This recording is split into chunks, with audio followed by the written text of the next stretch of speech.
Alrighty, hello and welcome.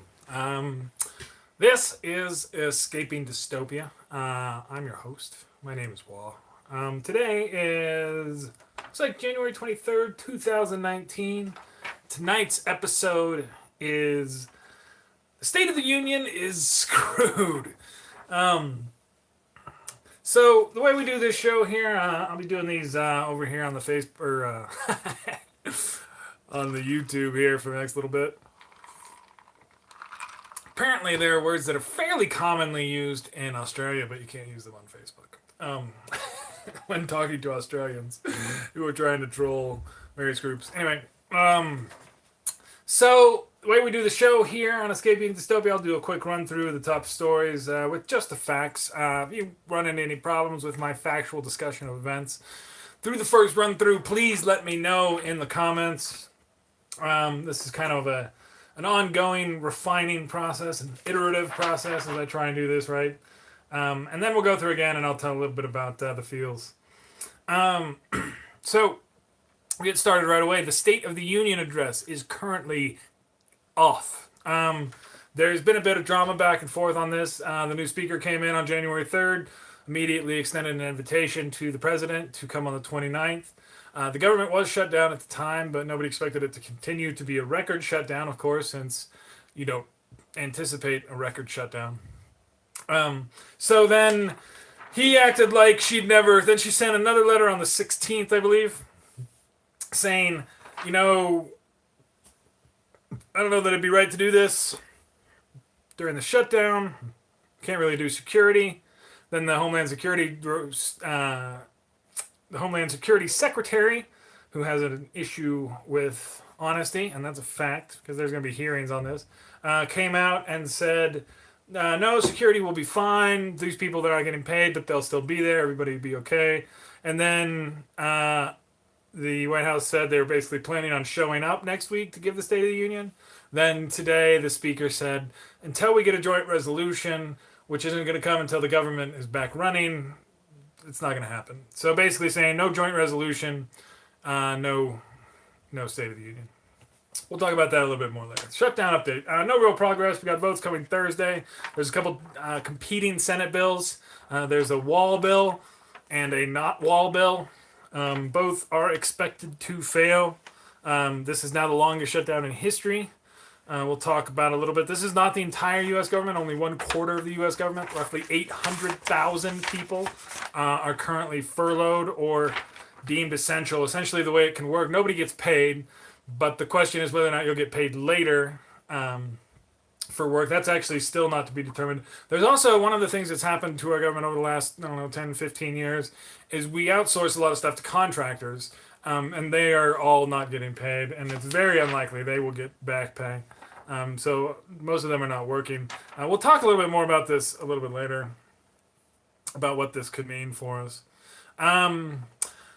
I would say, I guess this is factual. I don't know if we've seen this, but Putin is obviously very pleased with what's going on here. Americans are hurting.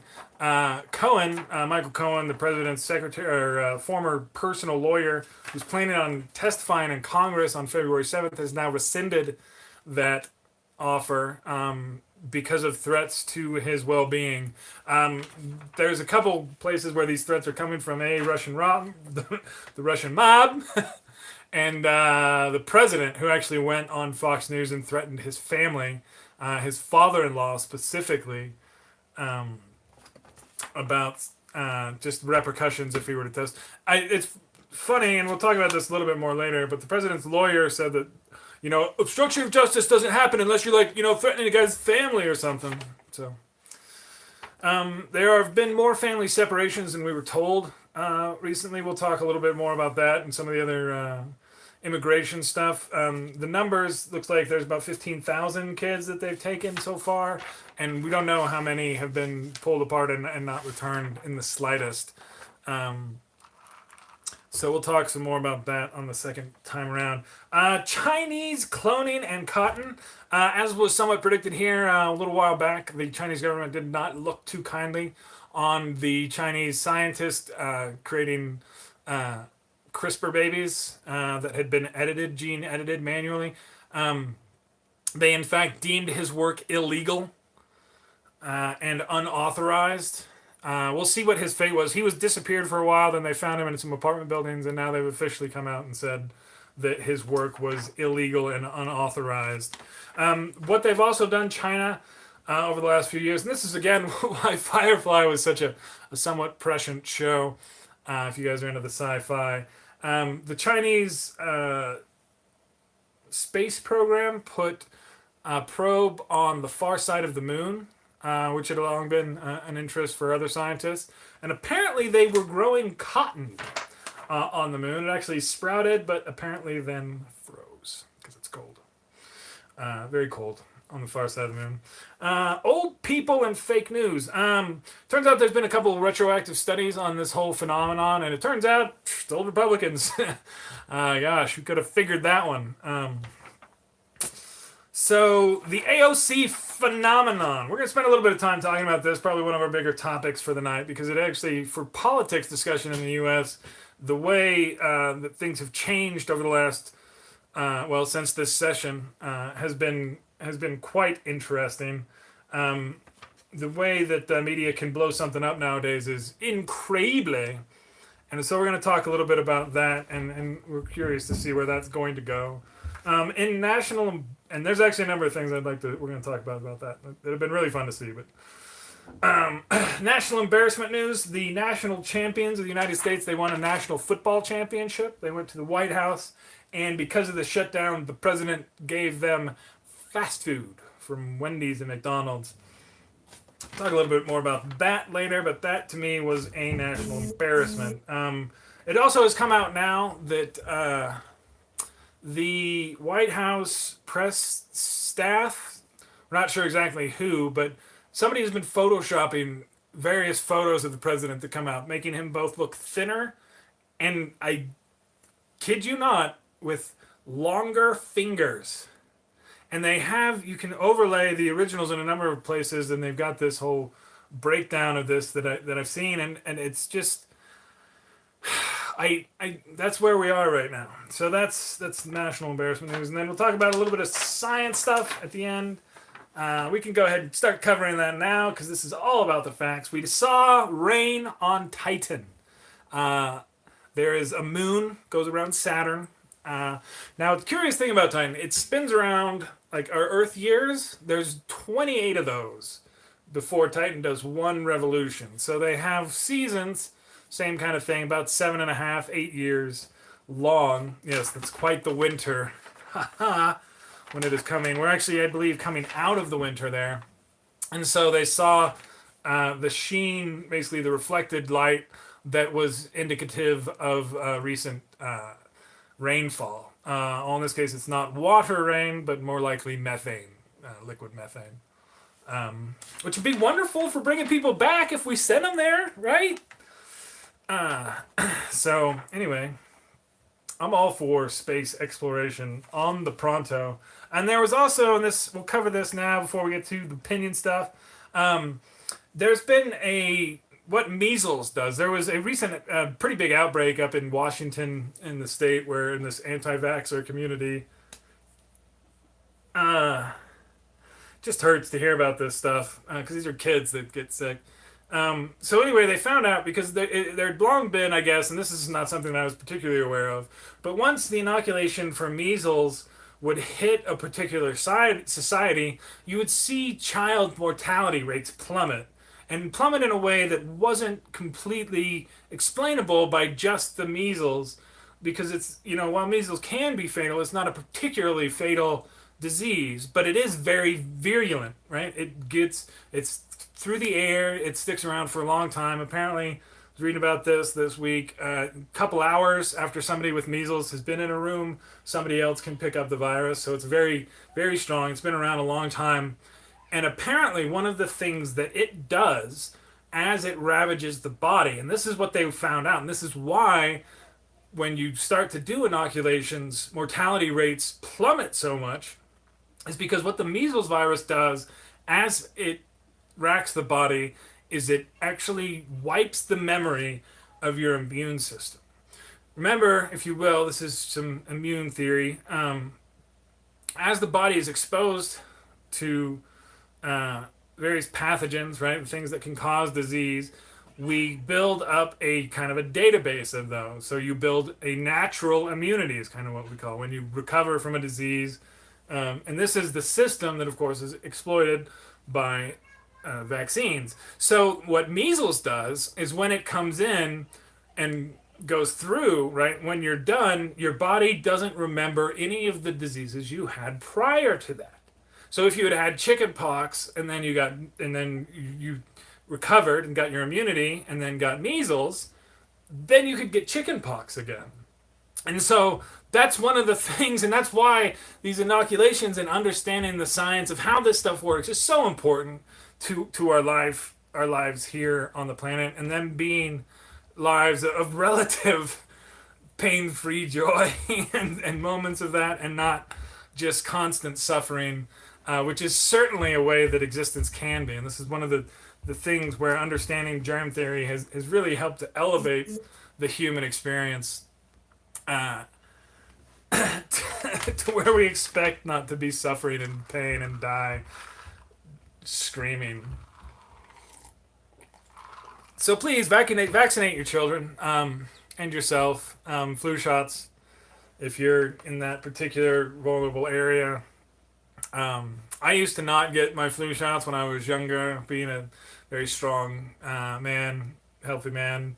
I never had too much of a problem. Now I do. Got kiddos and whatever. I'm not gonna go too much in my medical history because that's not fun. This is a fun show. Whoever my viewer is, how you doing? Good to hear from you. See ya. What else? Anyway, so back to the fun stuff. We're about 10 minutes in. We usually do about half of facts and half of fun.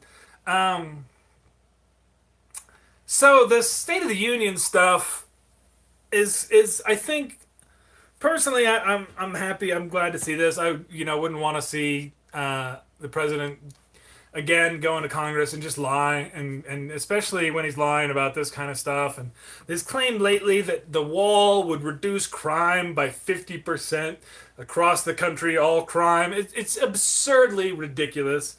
Not that a lot of the stuff that he's ever been saying is factual, but to have to, do that. And he did this prime address the other day and came up with this ridiculous deal that had already been rejected.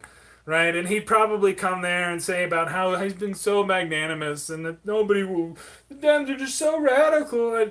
So I'm perfectly fine with the suspected Russian agent not giving a State of the Union address again. And I do want to see the results of some of these investigations very soon. It sounds like the legislative branch of the government, which again is co-equal to the executive, right? You got three branches, all supposed to be equal, not what we've seen for the last couple years, where the legislative branch, because it was controlled by the same party as the executive branch, was completely subservient. Apparently, the Republicans requested zero documents from the Trump administration that were not provided. Right? They never asked them for anything. Which is quite a bit different than the barrage of subpoenas they're likely to face fairly soon. And my guess is they're probably going to deliver the same number of documents. Uh-oh. No! Well. Alright, well, we'll see how long the battery lasts. I have it plugged in, but this is not a fast charger. And doing the live videos actually is fairly taxing for the phone. Apparently, what is that? Oh, no. Alright, sorry. That's what that button is. So I think this is like the second or third one of these I've done here on this. Alright, so glad to see that. I'm glad to see Pelosi standing up. She can take care of herself in ways that I'm not even, can barely conceive of. So I'm fine with her being the speaker. I think everybody is now. Quite a bit, even though Republicans will probably hate her more. So there's been no progress on the shutdown. The negotiations are barely happening. There's going to be 2 votes from the Senate. Well, I should say that the House has been passing bills continuously to open the government and fund it. The Senate won't even take them up for a vote. The Senate now under Mitch McConnell is going to maybe take a look at a couple bills and Yeah, that's Pelosi's mafia, huh? That's interesting. But anyway, so maybe McConnell will take up a bill, and maybe we'll vote on it. He's been just totally doing the rest of this stuff pretty ridiculous. Um, so they're going to vote on the wall bill. That'll fail. And then they'll vote on the not wall bill, which is likely to probably also fail. And then they'll go, I don't know. My preferred result would be a situation where the president has to veto a bill that's passed so he can again doubly own the shutdown that he's already taken the mantle for. The degree to which that, by the way, that he's treating this like literally like a hostage situation. Like, I don't know what's going to happen to all those people, Nancy, if you don't do this. Is crazy. Like, and the idea that, oh, the market's gonna collapse if you guys come after me. This idea that, oh, you guys got a great country there. Shame if something happened to it. This whole mafia like just mindset is it's just, I think it's the only way he can actually think. And we've actually talked about this, and I don't know, yeah, probably not gonna come up again, but he doesn't know how to negotiate with someone like Pelosi, who's a strong woman. One of his former, and that's the thing that's odd. It's a strong woman who's equal to him. Now, it's kind of funny in his business dealings. Apparently, he's hired a number of women and empowered them to be total hard asses, and then hires kind of weak men and has the women beat up on the men and has the women go and be super tough and does this to emasculate other men. And he's trying it. You can see him actually trying this with Chuck Schumer and Nancy Pelosi, where he's trying to be like, "Oh, Chuck, gosh, Chuck, she's just really walking all over you," and he doesn't understand the dynamics here. That these two are friends that agree on this stuff, and that he's not going to be able to shame this old Jewish guy. Like, oh, you're not tough enough. Like, what is this guy doing? So anyway, I don't. We're starting to see now with the shutdown, and you'll see this more. And this is from I talked about this in a way early show.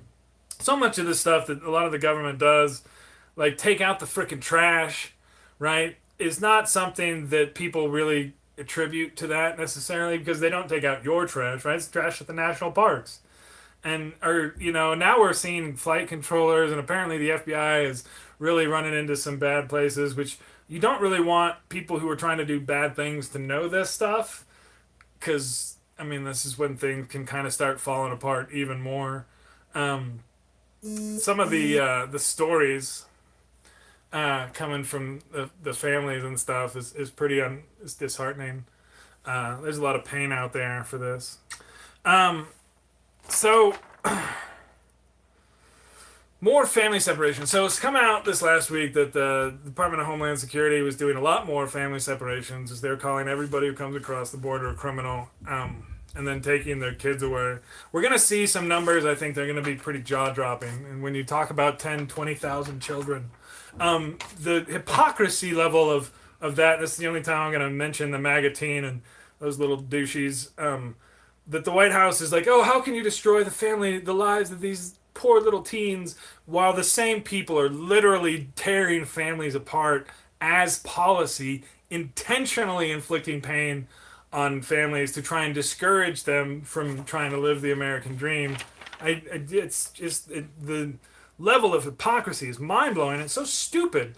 There was an article today about an MS-13 informant, right? This is a guy who'd flipped on the gangs and was, basically, putting his life at risk to give information that helps do this. And we kicked him out and deported him.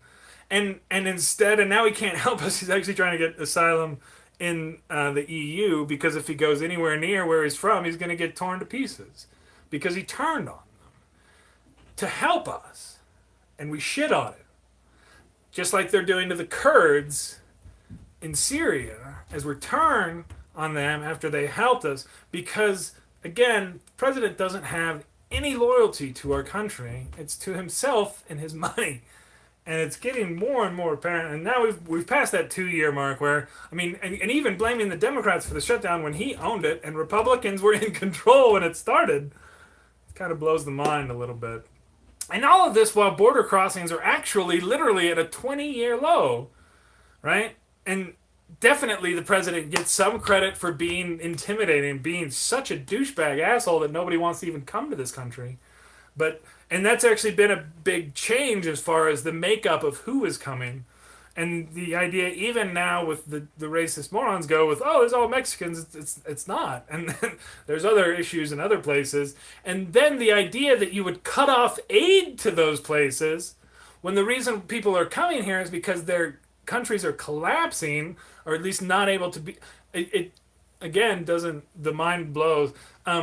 Venezuela, and this is I will touch on this today. Apparently, we've cut off all diplomatic ties with Venezuela as we've endorsed the person who didn't win their actual election. But I don't think that Maduro is in the slightest bit a legitimate leader, ruler. But I don't know if that's perhaps the best way to approach this, since the response is they cut off immediate ties and kick everybody out, and we're going to see again a huge, most likely, immigration crisis here on this side of the world, in that millions of people range, like something that we've seen that's expanded to the world from Syria. And this is one of those things that happens when you fuck shit up. Anyway, Chinese cotton cloning, covered that a little bit. I don't know, we're gonna have to go quick because I got like 3% left, and if I don't shut it off and it doesn't save it, and then I'm like, I lost all this, oh my god, it sucks. Old people share fake news. I think this has been pretty clear. There was this hope a long while back in the 90s, that once we got everybody online, all the old people, and we'd have all their wisdom to share with this young generation, and that was totally freaking wrong. There is some of that, but I mean, ignorance is particularly pronounced in when people are unfamiliar with how a medium works, and then all of a sudden, every time they see a video of somebody, they, oh well, obviously this is legitimate, and it's like, well, that was made to fool people like you. Literally, that was made. Well, I want to share it anyway because it says what I think. Oh god. So the stats on that were like, if you were an old conservative, you were like 8 times more likely to share fake news and bullshit than somebody who is like reasonable. And it got down, and this is actually pretty heartening for the future, that the younger folks were actually quite a bit aware, and didn't really share it. But again, they're also not really into politics, so you don't really share many fake politics news if you're not following politics. I don't think I'm going to be able to get through the AOC Phenom with my battery life, which kind of kills me. But I will say this: I'm happy to see this happen. For the show 2018, the word for the year was inequity, which is like inequality, but speaks to the actual unfairness of the situation. After 2018, we literally have now a socialist elected to government. One of my big problems with Bernie and his socialism is he never made the argument. He didn't engage on people's level. He would give kind of his big lectures, but not, the small tidbits here and there. And that's something where somebody like Alexandria Ocasio-Cortez does way better, and being able to engage on Twitter and play this and do the meme game, this is going to be much more effective long term. There's wildly more people who are going to call themselves socialists in 2019 than did in 2018, even if they don't really understand what they're talking about. I also say real quick, from 1936 until 1980, the United States had a top marginal tax rate of 70% or higher. This is the way our country was as we built the middle class in the 20th century. Like, this is what built the America that they sold in the books. It was in the 80s when trickle-down economics showed up that they cut this top tax rate so much, and that's when you started to see this massive consolidation of wealth. And you see the massive consolidation of political power. And that's tied to those tax rates. And now I can show you the math, but it creates what are called, sorry, I should have thought about this before and written it down, but just perverse incentives and rent-seeking behavior, where it becomes people with money, it becomes more worthwhile to just sit on it and make money than actually go out and invest it actively. And that's the situation where we have now, where without those high rates and without that rate of return, and I'll speak to this real quick. Michael Dell was asked about this in Davos with all the other billionaires, and he's like, well, I think obviously businessmen would be much more efficient with spending that money than the government, and the problem, and then he's like, well, I don't think any place, does anybody know of any place this has ever worked? And literally the place where Michael Dell was born and the country that he grew up and was educated in until he was 15 years old. Because he was born in 65. I looked this up. So from 65 to 80, his first 15 years, he lived in a country with tax rates that high. And so I'm having a hard time. So I'm not having a hard time understanding this. I'm glad to see that this has changed and we can actually have this discussion now. So that opens up the pathway to actually doing this and starting to do that reinvestment in the American people that we need so, so badly. And with that, I will cut it out today. 25 minutes, all good. I think I got 2%. Thanks, whoever you are, for showing up. I don't know what Mafia is, Pelosi Mafia is supposed to mean exactly, but that's fun and all. But anyway, thanks for stopping by. This has been fun and snappy for me, and I appreciate your time. And have a good night. Peace out.